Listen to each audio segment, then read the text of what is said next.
Hey guys, in this video, I will show you how to watch Netflix while using another app.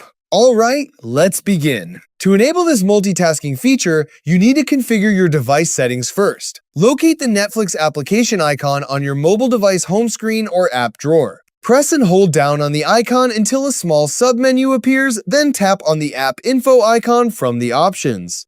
Inside the application details menu, scroll down until you locate the advanced permission settings. Tap on the option labeled Picture-in-Picture. From here, simply toggle the switch to turn on and enable the feature, allowing the application to create a floating window while you are utilizing other active tasks. Now, close out of your main settings menu and launch the Netflix application. Choose your preferred movie or television show and press play.